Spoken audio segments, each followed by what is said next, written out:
What's good, superstars? Back with another VeVe live stream video. You got Superstar Joe, you got Superstar Rob, and you got Superstar Ben Rose in the building. How's it going, guys? Good.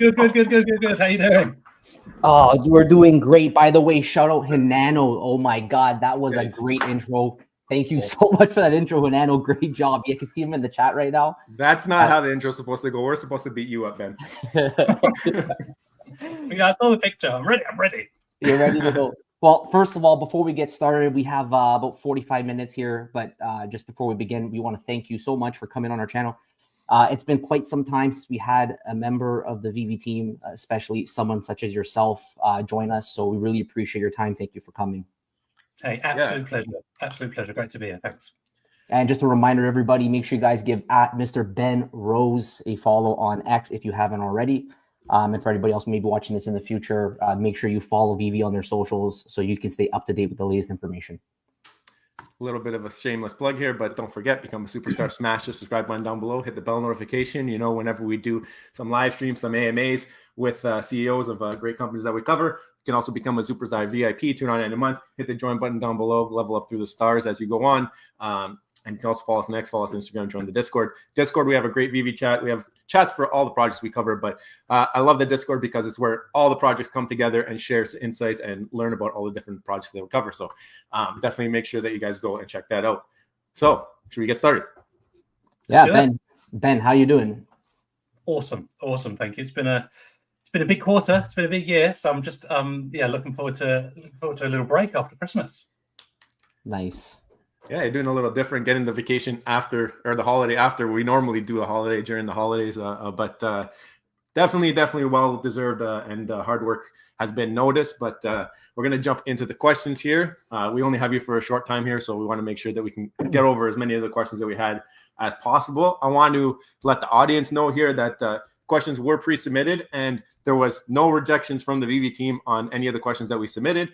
Some questions obviously were from before Ben's time, so he's going to do his best with whatever answers he can provide us to those questions, but there was no rejections on any of the questions from the team. So that's really good to see, and really excited to see you guys willing to basically answer anything. So it's really cool to see that. So first thing I want to talk about is the James Bond airdrop, because this is something that has been going on for like 3 years. Yep. I've been crying on social media, on Twitter, on YouTube, making videos saying like, where's my James Bond airdrop? Finally, after all that time of requesting it, seems as though with your introduction to the company, it was something that you made whole. So, I mean, will there be like, I know that you made that drop whole. There was something that was an issue in the past. And will there be something similar for any other drops that have had situations? Is there going to be like a process? I know that there was some issues maybe people were experiencing on early on drops, like Ultraman, I think was one of them, the blue and beta. Is there some kind of process where you guys are going to try and make those good, or is this a one-off? What are we going to see going forward? Yeah, no, look, it's not a one-off. By the way, you once said you'll make about 20 videos when we make it good. So you've only made one, so 19 to go. But look, so yeah, look, it's not a one-off. I suppose the approach that we're taking is from the very beginning we've been innovating, and so I think it was Mark Zuckerberg, right? Said if you're not, unless you're breaking stuff, you're not moving fast enough. And so sometimes when you're innovating, you make mistakes because we're human, right? So that was an example where it got raised. We had a look at it. It became clear that we had made a mistake, not intentionally. We had made an error, so we made it good. And look, any of the others, we've had people say, give us examples previously that we have looked at. Some we've made good, some we haven't, because we haven't found there's been an issue. Anybody who thinks there's been a mistake made, I would absolutely encourage you to submit it. We've got a feedback tab on the website. Put it in there. It'll go straight to the team. We will have a look at it, and if we have made a mistake, then we will make it right. It's important. Yeah, I think that makes sense. Just a lot of people are complaining on Twitter, but there are official ways to do this. So I think that makes sense. Do it through the actual official feedback loop, and then it hopefully comes back. I mean, I think you dealt with Joe's in like 3 days. Yeah, I think it was like it was a 3-day turnaround. So we've got a really good and focused customer success team, and that's what they do. That's what they're there for every single day. So Twitter's not a great place for me to comment about it, because very often someone will go live and say, this thing's happened to me. And often won't be as it's all as it appears to be, and there'll be privacy issues that I can't talk about.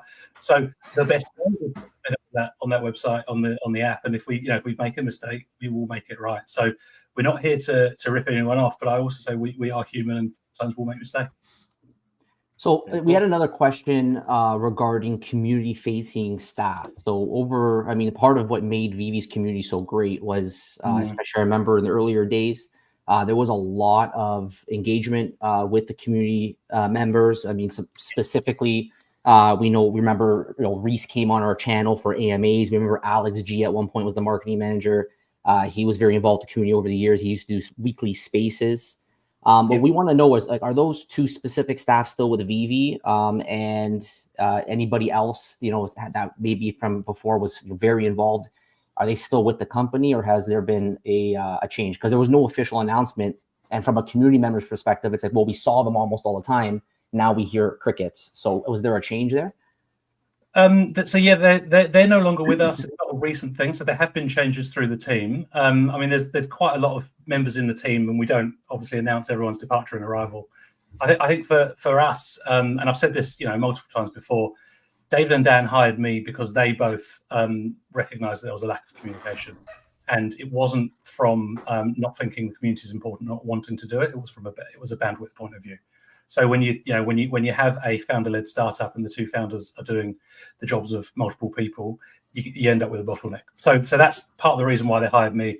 Part of the role is being the face of the business and communicating with the community and having conversations like this. With who we choose to put in front of the community, it's quite a difficult decision for us, because this community, as you well know, comes with polar opposites. We've got moon boys and we've got fudders, and so if you're the face of that, and if you're in the community and you're doxed to the community, you've got to deal with both sides of that, and it's not fair to expose all staff to that. So I'm here to do that. I'm fine to do that. I've recently hired quite a few people into our team, and I probably wouldn't put them customer facing for that reason. So that's why you don't see the majority of the team out. We kind of keep them behind the scenes doing the cooking, and then I'm here, as you've seen, to kind of share, I suppose, what's happening. Oh yeah, and it's been definitely a upgrade in communication for sure. We've been noticing over the last couple of months. I mean, it was just something we were wondering, because it was such a intimate relationship between the team and the community, because it was growing as a small thing, and then as it blew up and you guys had success, people just were wondering and asking us, and we didn't have the answer. So it's good to hear it directly from you guys. And I think it's fairly common, to be fair, with startups when they're founder led and there's 2, 3, 4, 5, 6 people in the business. When you get all of a sudden to one where there's tens of people and they're in multiple places around the world, you just don't have, as a founder, you don't have the time or the ability to do that. And to be honest, if I look at it as a CEO now, I don't want David and Dan spending their time doing that stuff. I want them doing other things that are going to grow the platform and really advance the product and the experience. So I think that's fairly common from startup to scale up. Having said that, we could have done a better job in the interim of communicating why and the changes, and we didn't do that. So look, we recognize that, and that's why I'm here now. Perfect. Okay. The next question is probably one of the most asked questions from the community to us all the time, and we don't work for VeVe. We're not in the background. We don't understand anything in the background there. So we're going to bring it up to you. Something that we noticed from before you were at VeVe.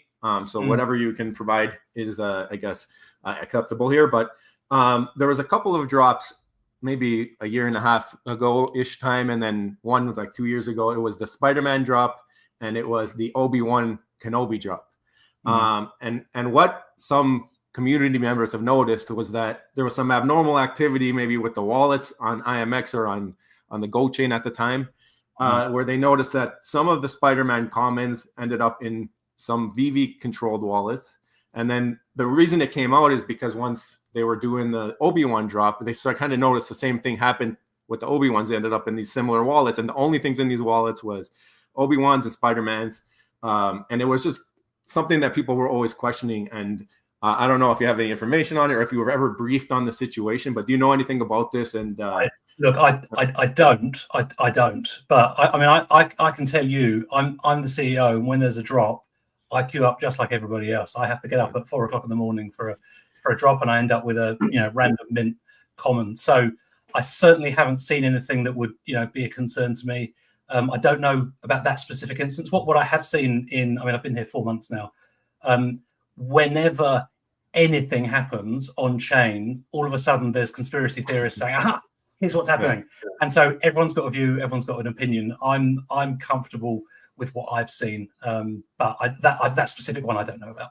Yeah, so David actually was asked the question once by Queen VeVe on a Spaces, Lori Brenner. Shout out to her; she does great work on Twitter and with Alcon and all the charity stuff. But he mentioned that it was something to do with intercepting bots. So I think that the confusion was that the way that it happened was over a couple of days rather than instantaneously. Not sure if it's something you guys could look into, but something that we thought was peculiar. But hopefully, we obviously won't see any of that moving forward if it's something that was behind closed doors. Okay. The next question we had about the change in culture. So we've made multiple videos on this now. We've noticed that there's been a complete change of culture at VeVe in terms of the communication. We think it's been really great in terms of VeVe's new approach, where they are very, very open to coming on different YouTube channels such as ours. And it did notice that previously it appeared from the outside, at least, that there were certain biases previously.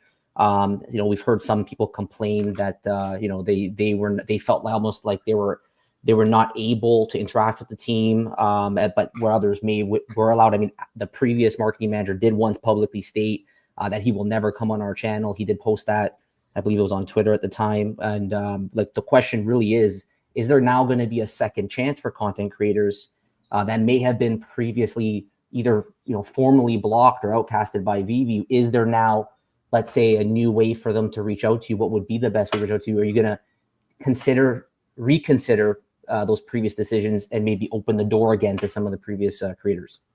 Yeah, of course. So there's a very straightforward process. Send a note to My Collectibles and tell us what you'd like to do. The approach that I take and the approach that we take is I'm up for having a conversation with anybody as long as it's going to be balanced. I don't need someone to blow smoke at me. I also don't want to go on somewhere where someone's inviting me for the express purpose of making me look like an idiot, because I can do that by myself. I as a CEO, my focus is growing this business. So if I'm going to spend time with a content creator, I want to make sure that it's adding to the space. I want to make sure that it's not wasted time. So that's all. As long as the conversation's balanced, completely. So you've seen, over the last 4 months or so, the channels that we've been on channels that have been talking about VeVe for a long time, and they've all reached out to us to say, would you come on? We haven't said no to anybody. There are channels out there and there are content creators out there who just, their whole shtick is creating content to make VeVe look bad. Well, to be honest, I'm not going to spend time going on there, because why would I do that? I'm focused on growing the space and enhancing it. But yeah, look, if it's a balanced conversation, of course. All right. So you got through the closure section of the interview. So you got a name upgrade to Superstar Ben Rose there on the screen. As Rob mentioned, we've noticed like an immediate culture shift as soon as you joined the team there, and the way that you've communicated and interacted with the community. What were a few major changes that you implemented when you joined VeVe? Like, what was the first couple of things you said, I got to do this, maybe regarding community, regarding communication? What was the first couple of things you did? I think, so I had a bit of time to work it out, because I was talking to David and Dan for quite a few months about it before I came on. I think the three big changes I made were quite deliberate. So I coming into as the first non-founder CEO to a business, you've got to be really careful that you keep the stuff that makes it good, and that you only add things that make it better, right? So the things that I felt needed enhancing, they're the ones that I've focused on. So communication, focus, and performance. So communication internally and externally, so with the community, but also internal communication to make sure that the team are all clear on kind of what the plan is and how we're going and how we're tracking. So that's the communication side of things, and that would be about a third of my job. And then the other 2/3 would be focus and performance. So focus, when you're an ambitious startup, as VeVe was when it started, you go for gold and you just got to try and do everything. When you sort of start to mature, you need to start focusing on what are going to be the really key things that we're going to differentiate ourselves on. And so that means doing really boring but important stuff, like having business plans and OKRs and trackers and making sure that you've got really clear accountabilities internally for who does what, how they're going to do it, all that kind of stuff. So focus, really, really important. So going through everything that we were doing as a business and really honing it down to these are the key things that we're going to do in the next 12 months, in the next 18 months, next 24 months. So focus has been the second one. And then the third one has been performance. So when you're a, when you're a startup, it's a bit like a family. And people, you're in the trenches together and everyone does a bit of everything and people, get really, really close. As you start to mature, you need to go from being a family to being a high performance team. And in high performance teams, if you're awesome, you get to play every week. And if you're not, then you're on the bench for a week until you can get good enough to get back on the bench. And so performance, a lot of that is about making sure we've got the right people doing the right things and that we're holding ourselves accountable to really high performance. So yeah, communication, focus, and performance. Yeah, that sounds great. But one thing that we wanted to know as an extension of that was your thoughts when you first came on. You heard about Omi. Omi keeps coming up. It was part of the beginnings of VeVe. We know at one point, there was a white paper that got scrapped. That Mitch came on. He had a different vision in terms of synergies. That was the word used between MCP and OUP. There was an original OUP released that got scrapped, and now what it appears to us now, it looks like MCP is the key reward system now of the VeVe platform, whereas Omi might be a solely third party supplement to VeVe. So if you have Omi, you know about Stacker, you can go there and use it there. So at this point, is VeVe doing this really just to satisfy those original promises? Or can we see a future where VeVe would provide exclusive utilities for Omi that don't necessarily just involve getting MCP? So it'd be exclusive to Omi token directly linked to the VeVe app. Yeah, so the answer where Omi sits in terms of the strategy and the vision is it's central.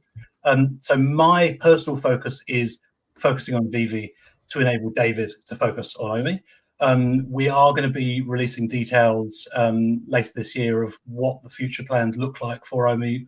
The team have been working on those. A lot of the stuff that the team do isn't visible. So, it's very easy to say, we'll just go and get listed on an exchange. If it was easy as just picking up the phone and phoning, Mr. Exchange, then they would have done that, right? So there is a lot of work that happens that isn't visible. That's the nature of building a business. But yeah, it's not just an afterthought. It's central. I'm not going to make stuff up right now. I'm not going to spitball what could be. We're going to come out with a formalized plan of what that looks like. But I haven't got that today. That's something that David and the team are working on right now. Sounds like a roadmap. We'll see what happens. So back further on the Omi train here. Obviously, we've seen some news in Twitter space here recently that Omi was delisted on BitGet. We don't use BitGet, but we've seen that happen. It made us think. Obviously, you have a high-profile background from Binance. You came from Binance, New Zealand, Australia. How hard is it to get Omi on one of these exchanges? Like, what are the requirements maybe that the coin doesn't meet right now? Is it a volume thing? What is the stipulations here that we don't have? So how hard it is? It's hard. It's hard, right? So if you think about it, there's three kinds of tokens. You've got meme coins, stable coins, and utility tokens, right? So stable coins, listing process for stable coins is fairly straightforward. As you start to get critical mass, everyone's going to list it because it's a way to convert pairs. Meme coins, people will list without going through huge due diligence because it's really big, and they'll list it before it gets small again, so they'll just jump on the bandwagon. Utility tokens are hard to list. They're really hard to get listed. And I say that coming from an exchange background and now working for a business that has a utility token as part of its ecosystem. So there are a whole load of different things that they take into consideration. But yeah, trading volume is definitely one of them. So with BitGet, and look, that was disappointing, right? We were one of 46 tokens that got delisted, and that's something that exchanges do. They will, every now and then they will do a clear out of tokens that aren't trading the volumes that they want to see to make way for new ones. And so, yeah, that was disappointing. It was about 1.5% of Omi's trading volume, so not enormous, but yeah, not great. So yeah, the team are focused on getting listed on more exchanges and having those conversations, and have been for a while. So that's interesting, and because we know OMIs have been a big topic now for a number of years. In one question that we had was related to an old CTO named Nestor, and he said, he left and he made a tweet that he said, unfortunately, a lot of potential has gone unrealized due to structural issues, and he said he thinks that Dr. Profit is the only person he has met with a clear vision for OMI. Now, you've alluded, it looks like a roadmap's coming out later this year, so I'm going to change this question a little bit.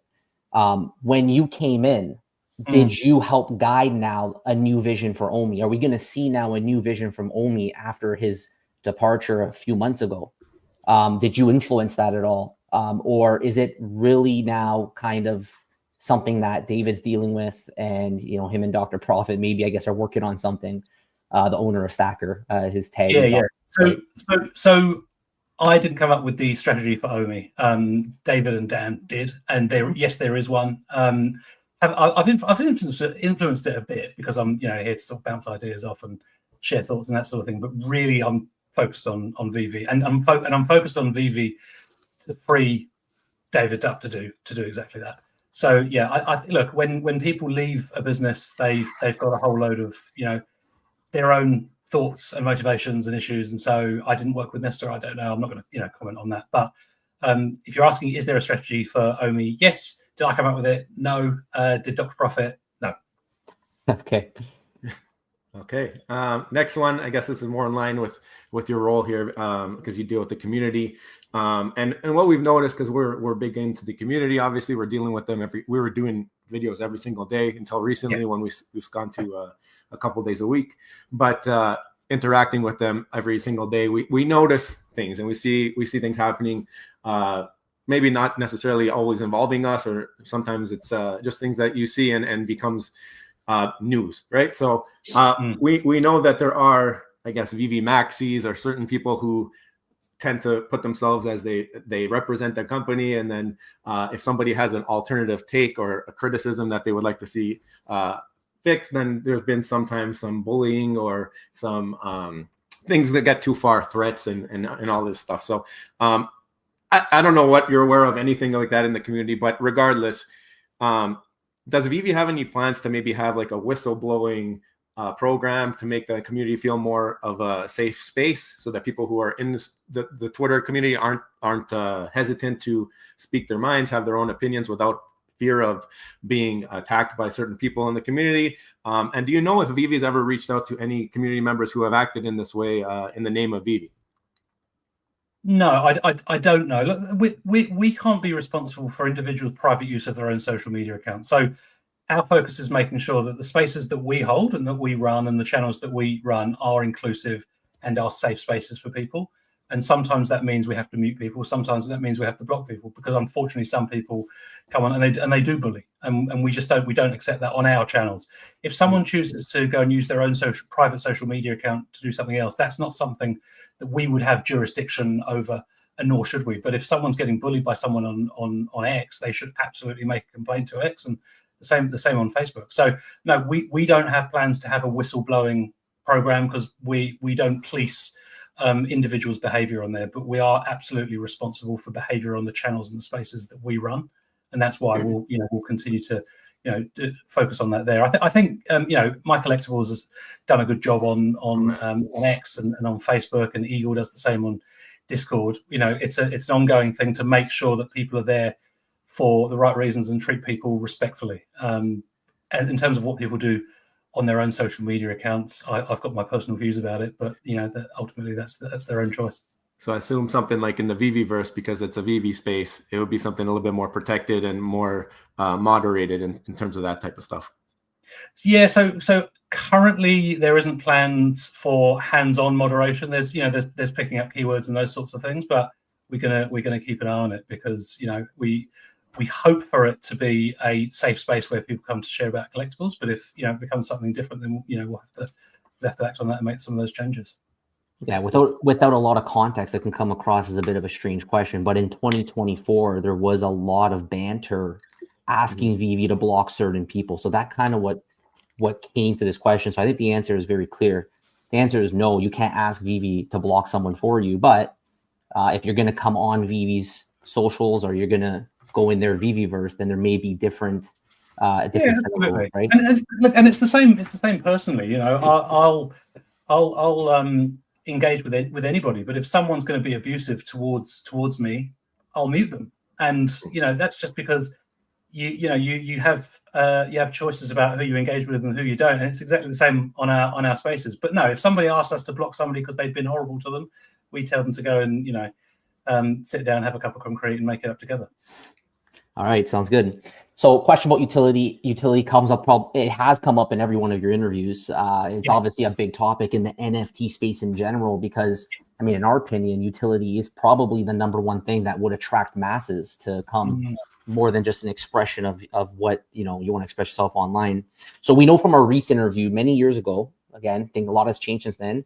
And he basically told us what you see is what you get. If you're buying something on VeVe, that is what it's going to be. Stop expecting any. Because there's a lot of speculation at the time that things may change and it might be something more.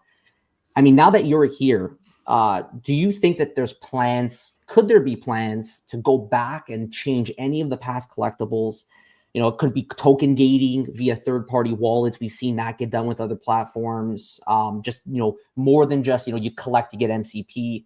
Is there going to be more that we can do with these, some of the old ones that have been released than just the AR projections? Yeah, so I'll tell you what's currently in the plannings, and there's obviously always more that you could do, but here's what the current plan is. So currently, the utility you have with a collectible is you can use it in your showroom, you can use it in AR, you'll be able to use it in the VeVeverse. When 3D headsets, goggles, etc., get affordable and reach mass uptake, we'll end up being compatible with that too. I don't know when that will be because at the moment it's not affordable, it's not mass. But it will be about engaging with your collectible. We also do. We're starting to use MCP for different things, different drops that you can only have available if you have a certain level, certain amount of MCP. So at the moment, those are the plans. There are no other plans currently to add utility above what members of the community do with things like the Marvel logos, etc. We've got our gold and silver logos that you know about. At the moment, there are no other plans than that. I'm going to sprinkle a question in there because you touched on something that Turtle Golf, longtime superstar, asked us in the DMs right before this interview. He just mentioned that because he's very big into the Gold Dragon Club. Him and Squid Cat, they run that club, and they've done a great job for a long time, and it's monthly giveaways and all this stuff. His question was, any plans to ever have exclusive giveaways for these community clubs? So the Gold Dragon, would VeVe ever support these clubs for what they're doing there, or is this something they have to continue to run independently? So look, not currently, and not because we don't like our customers, and not because we won't encourage people to do cool stuff like that, but because we've prioritized other things. So user growth is the key focus at the moment, and there's two parts to that, right? There's retaining and engaging current and former users, and there's attracting new ones. And at the moment, that idea that you just mentioned, totally, it will be a cool thing to do, but is it top of the list of things that's going to move the needle in either of those directions? Probably not. So at the moment, I can give you a straightforward answer. It might not be the one that you want to hear, but it's a no. But we are focused on a whole lot of other stuff to achieve that that net user growth. It's a good segue into the next question, which was about marketing. And basically, we're trying to understand VeVe's target audience. Because initially when we joined VeVe, and when most of the people who are here, I think, joined VeVe back in 2021, 2022, it was investing. People wanted to buy something to flip it for more money, and it was something that was appealing because it was happening. Like, people would buy a Superman, they would land it on the drop, and then it would go for 5, 10, whatever, 15x in the marketplace, and that was the appealing part. You would tell your friends would be like, oh, I can make money, I'm going to come over to VeVe. Obviously, that's not the game plan now. That's not what we want to see. It's a collector's app. It's something that we've been told multiple times. One thing that we did notice, though, was some struggling with the Blackpink marketing. Obviously, we knew that you guys promoted the drop, even had them posted on their socials. Instagram thought that was really cool. But what we did notice is that it didn't really translate when it came to selling out the drop or selling certain things there. We don't know if it was maybe too niche to sell, or if it's something about the product or whatever. What would you have done differently to promote that Blackpink drop? And how are you going to bring the average Joe to start purchasing VeVe collectibles? Okay, so there's like a whole lot of 5 questions in one. Okay, so should we talk about Blackpink first? Sure. So when that happened, and it didn't go the way the team wanted it to go, they did what all good companies do, and they did a full post-mortem and review. Okay, what should we have done differently? What could we do better next time? So there's actually a really clear set of learning. So I've got the answers to your question, but not because I'm particularly clever. It's because the team did a good job of understanding what worked and what didn't work. And so if you think about it with Blackpink, the concept of digital collecting, we hadn't explained it clearly enough to the fans of Blackpink. So they love Blackpink, they love owning stuff to do with Blackpink, but then they couldn't quite work out, what does this whole thing mean, and what am I going to do with it? We could have explained that better. The pricing was an issue. It's quite expensive for some of them, and a lot of the Blackpink fans are younger, so we could have priced it probably more appropriately. And then also, I think the journey when they hit the website could have been more intuitive for that particular audience. So we have a platform right now where the majority of customers are Western, male, slightly older, and the Blackpink fans were none of those three things. And so I think we've got very clear learnings about what we will do differently next time we do that sort of thing. Okay.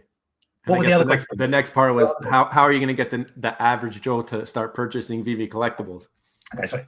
So the way we'll do it there's a couple of ways. I think the main way is to go and speak to collectors, people who are already collecting stuff, who already love the fandoms. If you think about Fig Pin that we did recently, or Stanley Gibbons with the Penny Black stamps, you've got these groups of collectors who get the whole collecting thing. They get building sets, the gamification, all that stuff. They just do it in the physical world, and they love their thing. If we have their thing in digital format, then you've got a group of people who will already be getting together in the same places, like chats like this, X Spaces, Discord, all that sort of thing. So you've got mass of them. So you've got groups of them getting together. They follow content creators. They understand collecting. What they don't understand is they've never heard of VeVe and they've never heard of digital collecting. So we'll do that through a few different ways. Our affiliate program that we're going to launch very shortly this quarter will give them reasons and material to explain what digital collecting is all about to their followers. Incentivize them to, I'm not waving at anyone, there's a fly, incentivize them to send their users to us, but also PR and comms, and having a presence at the events and the publications that they read in. So we've been, over the last few months, we've been building our capability in PR, comms, and events and affiliate marketing for exactly that purpose. Okay, so cool. So that means that you're going to target audiences that already love collecting. Fig Pin, that was nice to hear you mention that. You got a bunch of them behind you. Funko, can we expect anything from Funko by VeVe again? You can expect something from everybody. We talk to everybody. But if you think about collectors of Funko, they're just like collectors of Fig Pin, right?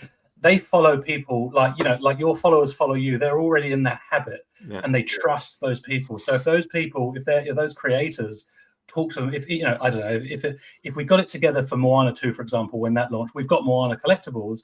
There are groups that are talking about the latest Disney releases. If we could have had it ready by then, we could have gone in with special offers and material and that kind of stuff. Because you're talking to people who love the IPs and they love the fandoms, so you don't have to sell them on that. What you have to do is you have to explain why buy digital collectibles, and the reason is because it's accessible, because it's affordable, because it doesn't take up space, because it remains mint, all of those sorts of things. So that's the conversation you have with them, and it enables you to have a really clear, succinct conversation with them, because you're not having to establish everything. You're just having to go and say, hey, you love James Bond, well, awesome, look what we've got. Yeah, cool.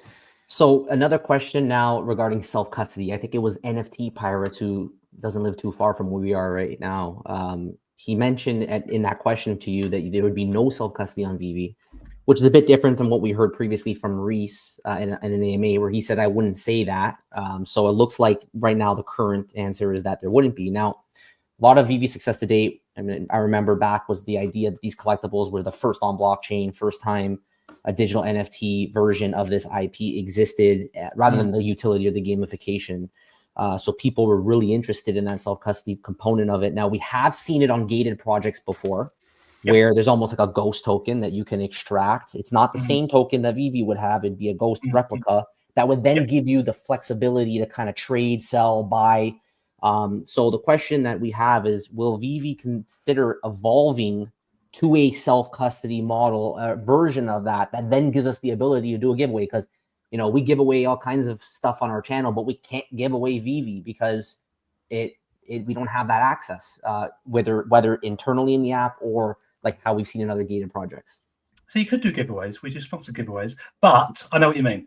So the answer is no. The answer is currently no. There are no plans for that, and the reason is really simple. So our kind of secret sauce, if you will, is the IPs and making this space easy for people. So for people to go to some of the the more decentralized platforms and get involved in that, for the average punter who's not into not into crypto, not into blockchain, doesn't have a wallet, understands seed phrases, etc., it's quite daunting.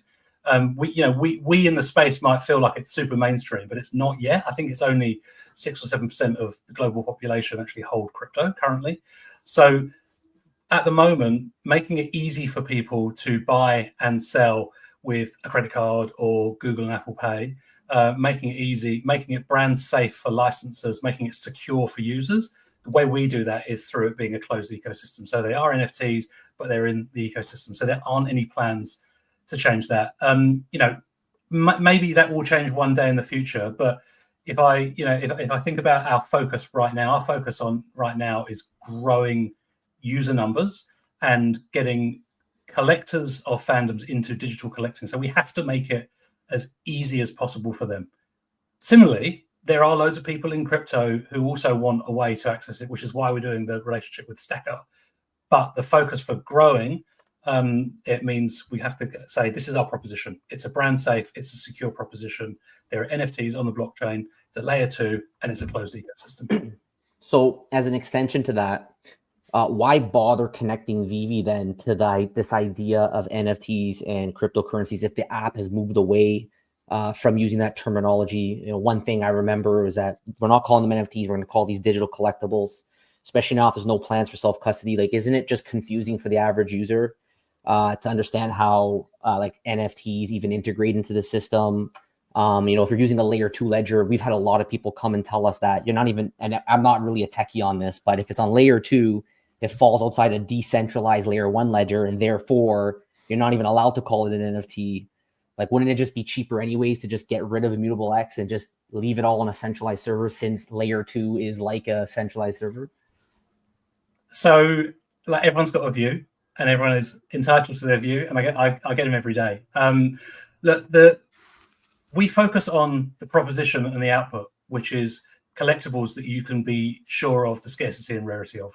So the technology that we happen to use is blockchain, is NFTs. We also use AR. We're going to be using VR soon. So we use different technologies. That is what goes on underneath the hood to enable that. So I think in the early days of NFTs, people launched NFT projects. I'm an NFT project, and then they worked out what the use case was. We went at it the other way, and we said we're going to launch a platform for people to collect the stuff they love. We think this technology is a great way to achieve what collectors love, and that's what we're going to use. But we're a digital collectibles platform. We're not there to launch an NFT as the answer. And now, what's your question?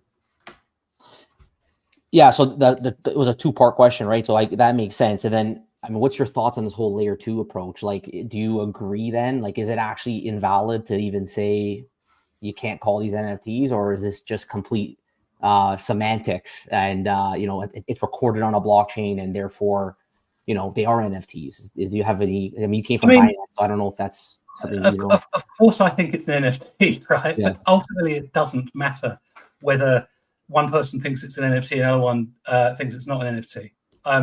What we sell are digital collectibles to people who love the fandoms that they're into.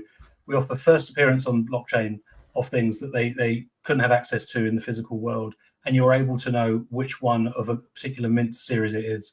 That's what it's about. So that's why we use that technology, not because we're trying to win a prize or achieve a label. It's because we think there's a consumer benefit in it. Okay. All right. Next question. This is from a longtime superstar as well. This is Superstar Steve.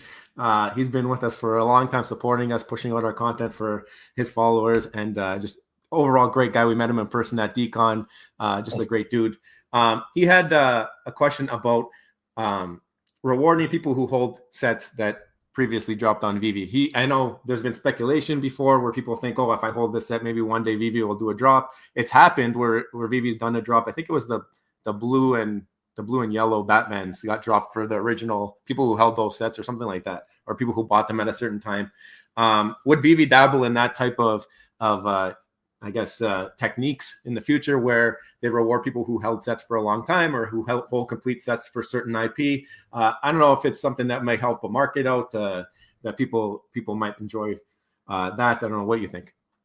Yeah, so look, the core reason for someone to have a set is because they love the IP. The next reason is because you earn MCP points on a set. So we do and will and have sometimes do airdrops as surprise and delights, right? And we'll do those in the future. But I think it's important for people not to, expect that to happen. It's a nice to have if it happens, and we do it again as a surprise and delight rather than as a commitment that if you hold this set, this is what you're going to get. Yeah. So basically, the speculation, everyone's got to cool it. I mean, you're getting all these expectations of we gotta listen to what they're telling us directly. Yeah, look, and look, I want to be really honest and upfront with you, right? We've got lots of really exciting stuff that we're doing, lots of stuff that we're building, but where there's something that we are not intending to do, I'll be upfront and honest with you and say that's not currently on the plan, and that's one of the things that it currently isn't. Again, we'll do surprise and delights from time to time. We just do the Christmas trees, that kind of stuff, but yeah, it's not it's not a focus. Okay, now this next one, we have actually a video on the channel. And then we had another creator who doesn't really make content anymore, but Rob Stuff made a similar video, and it was about the Marvel Mighties. And we said the Marvel Mighties will not be gamified on VeVe. And Rob Stuff did a video in reaction, said they will be gamified in VeVe. Alex G has come out and said you must protect the Marvel Mighties at all costs. Will the Marvel Mighties ever be gamified?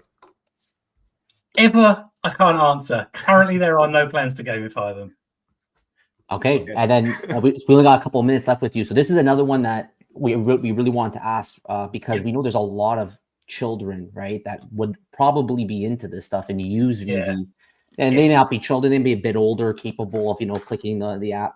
Now, we've seen with some other platforms that there are ways that you can get kid compliant. So although I can't confirm at this point that there is anywhere else that is currently kid compliant, but we've seen it in their roadmaps. Do you think that it's possible that VeVe can ever become a kid compliant platform? Yeah, it's definitely possible. We don't currently have a way to do it that we're confident with. So yeah, look, for sure, Pester Power is massive. I'm a dad of 3 myself. I mean, 95% of the stuff I buy is because I've been told to by my kids. So absolutely, we understand the power of it and the importance of it. The challenge with it is, the space that we're in. There are regulations around, identification and what you can and you can't do. So at the moment, and I've seen, lots of people on X and Discord have tweeted, oh, all you need to do is this. It's super easy. Spoiler alert, it's not. So yeah, look, we don't have it currently planned because we haven't cracked a way to do it. And that's why so many would like to, but haven't quite cracked it yet. Okay, I got one more user question and then our final question. The user question is from Cole Leon. He's asking, will VeVe plan to burn unsold collectibles from the store? I know you've done it before. I guess he's saying like there's certain comics and that there's just this growing supply in the store. Like, is there a plan for a mass burn at some point where you guys kind of slim down the store inventory? Not for a mass burn, but for targeted burns. Like we just did some comics recently. So yeah, that's definitely one of the things that we'll do from time to time. We'll give people a heads up about it. But yeah, no plans for a mass burn. Just yet. Okay. And our last question. You want to go ahead? Go ahead? No, go ahead, Joe. Go ahead. I was going to say the last question. Yep. Go ahead. I think everyone's waiting for this question. I mean, you have Alcon as an advisor. Does VeVe have Pokemon? I mean, would I tell you? Right. So look, the official answer is, and this is true. We're talking to loads of brands and IPs all the time. And so I'm not going to give you details on those conversations because I'm not. But when I've got something to announce, you'll know. All right. Let's ask. Yeah, I've done a video on that, and I took it as they do not have it, but that doesn't mean they can't one day get it. But anyways, Ben, thank you so much for coming on. We're right a minute past. We appreciate your time, and we appreciate you coming on the channel. It has been 3 years that we've been doing this now. So there was no better way to start this year with having you join us. And I think you did a really great job. Yeah, we gotta give you a standing O for this. Thank you so much. This is great job. Great job. Listen, love to come back on at some point. And I'll just might go and have a little break first. Yeah, no, thank you. I think a lot of people got a lot of clarity, which is I think a good thing that you guys have been so transparent and open and going on all these channels and answering all these questions. So thanks so much again for being here. Yeah. So enjoy your holiday, right? Because I'm used to saying vacation, but when I was in your neck of the woods, the holiday. So enjoy your holiday. Yeah. But yeah, everybody, thank you for joining us today. Again, thank you, Ben, for coming by. Before you guys go, please do not forget, make sure if you haven't already, join. Make sure you follow Mr. Ben Rose at Mr. Ben Rose on X and also VeVe as well, so you can stay up to date with all the latest information. And then before you go, one more thing, don't forget, become a superstar, smash the subscribe button, join the Superstar fan, and hit the bell notification button so you get all our videos a couple times a week right now. And thank you to our VIPs for your support. Everybody take care. Thank you, Ben. See you guys on the next one. Bye-bye. Love you. Bye.